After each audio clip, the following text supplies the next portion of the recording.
আসসালামু আলাইকুম, আমি জাহিদ নয়ন। আজকে আমরা জানব ফায়ার সেফটি অ্যাসিস্ট্যান্ট ম্যানেজার বা সিনিয়র অফিসার পদে ইন্টারভিউয়ে যে প্রশ্ন করা হয় তার পর্ব 11।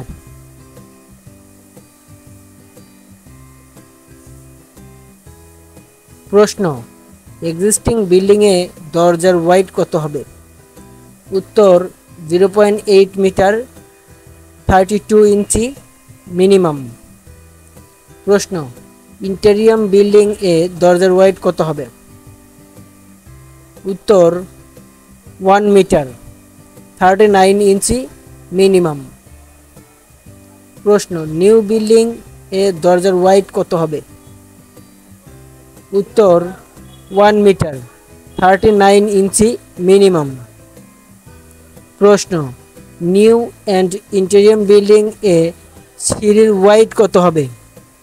উত্তর: 1.5 মিটার, 60 ইঞ্চি ইন ইন্ডাস্ট্রিয়াল অকুপেন্সিস।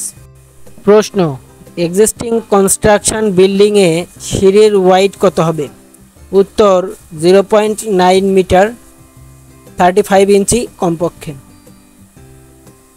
প্রশ্ন: গ্রাউন্ড বা বেসমেন্ট থেকে এক্সিট ট্রাভেলিং ডিস্টেন্স কত হবে? উত্তর: 23 মিটার, 75 ফিট। কোন ধরনের দরজা ব্যবহার করা যাবে? উত্তর: সাইড হিংজড সুইং টাইপ।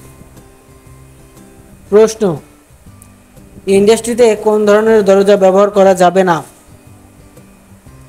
উত্তর: roll down, sliding gate and shutter type.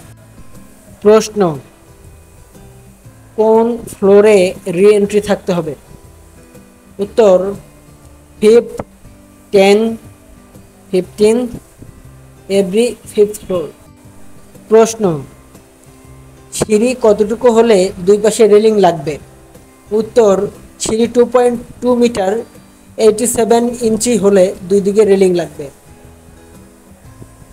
প্রশ্ন: এক্সিট ট্রাভেলিং ডিস্টেন্স কত হবে? উত্তর: 45 মিটার। প্রশ্ন: বিল্ডিং এর প্রতি ফ্লোর কতটুকু হলে আইস মার্ক লাগবে? উত্তর: 1500 ফিট। প্রশ্ন: কতজন লোক কাজ করলে ফায়ার ডোর ব্যবহার করতে হবে? উত্তর: 100 জন। প্রশ্ন: আইস মার্কের ভিতরে সর্বনিম্ন কতটুকু হবে? উত্তর: 36 ইঞ্চি। প্রশ্ন: উচ্চ বিপদে ট্রাভেলিং ডিস্টেন্স কত হবে? উত্তর: 8 মিটার, 25 ফিট।